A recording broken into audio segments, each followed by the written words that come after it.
All right, don't worry. We're not going to spend a ton of time on this, but I do want to go over the last sort of 24 hours of reactions from the Trump camp to the January 6th Trump riot committee hearings. We're first going to look at some of the things that Donald Trump posted to his platform, Truth Social. Truth Social. Of course. And we're also going to look at a supposed 12-page letter that Trump wrote. Well, let me say it a different way.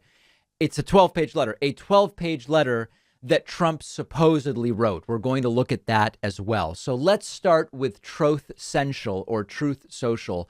Donald Trump going absolutely bonkers on his social media platform about these hearings, starting with, quote, "Word out that the reason the unselects have canceled Wednesday's kangaroo court is a total lack of interest leading to very poor television ratings.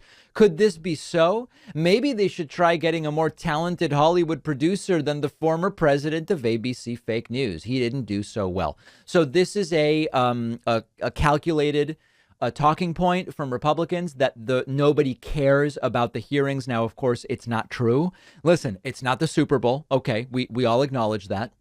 These are boring hearings by traditional standards, although I've found them quite riveting myself. But there were about 22 million people who watched the first night of broadcast. That doesn't include any of the online audiences, which were huge. So the audience has actually been fine. Trump then on Truth Social saying, quote, "Does anybody notice that the Unselect Committee refuses to discuss or debate in any way, shape, or form the many irrefutable types of election fraud and irregularities found in the 2020 election? This is cancel culture because they know that they have zero chance of winning that debate. So sad to see our capital C country falling apart." Now, the opposite is true. In fact, every single allegation of voter fraud or irregularities has been significantly refuted. Not only have they been refuted by Republicans in testimony during the committee hearings, including from William Barr and others, every single claim has been investigated. Close to 70 such claims were brought to courts, and the courts found that there was no merit or that there was no standing. I will gladly say some of the courts took it as a standing issue. Allegations of supposed dead voters were investigated. The voters were found alive and well. A handful, died after legally voting absentee, and then they died by election day or by the day that the investigation was done. There was some junior-senior confusion. It's been investigated. Massive dumps, as Donald Trump likes to say. You know about that. Big, massive dumps. Yeah. Big, massive dumps of votes in boxes being brought in overnight. It's been looked at. It's been widely debunked. All of these claims have actually been refuted. And so Donald Trump just lying there. Trump then posting to Truth Social, "The Unselect Committee refused to debate the election results. The reason for the massive crowd on January 6th, because they can't." And again, they are in the position of wanting something unreasonable. We have election results. Election results are not something we debate. We don't say, hey, you know what? I believe that a flat tax is best for the economy, and you believe a progressive tax is best for the economy. Let's debate it and each bring forward our perspectives and historical evidence. No.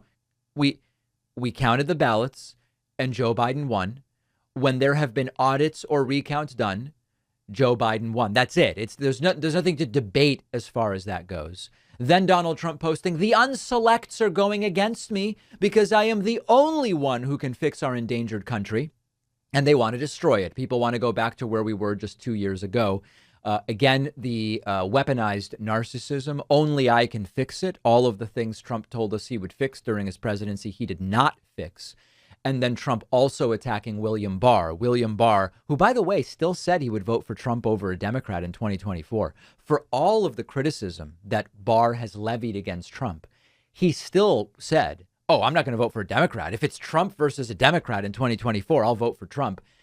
Even though he said that, Trump is furious with Barr because Barr said, yeah, all of these claims are BS. And Trump posting, quote, "Former Attorney General Bill Barr, a rhino, if there ever was one." A rhino named Mitt Romney. Yeah, a rhino means Republican in name only. He didn't have the stamina or courage to go after vote fraud was afraid he was going to be impeached, no guts, no glory. So Trump turning on William Barr as well, really losing it. Now, these things Trump definitely did write. What we're going to look at next, I don't believe Trump wrote. My audience knows I read. I read a ton of books. I read nonfiction. I read fiction at night.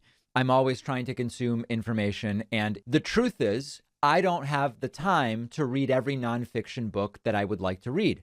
One thing I do not have time to add to what I'm reading in paper form is more history, but I want to know about history. And that's where our sponsor, Blinkist, comes in. Blinkist doesn't replace reading books cover to cover the way I love to do. But for example, with everything going on right now with Roe v. Wade, I wanted more of a detailed history of Roe v. Wade in the United States. So on Blinkist, I was able to get a 15-minute condensed audiobook of the Mary Ziegler book, Abortion and the Law in America, Roe v. Wade to the present. And in 15 minutes, I get a great overview. Blinkist also has slide presentations that will take you about 15 minutes to go through. So it's not to replace reading. It's in addition to, for me, you get the key takeaways from Blinkist from the books I would certainly otherwise miss out on. You can try Blinkist for free for 7 days and get a 25% discount off of a subscription at Blinkist.com/Pacman. The link is down below.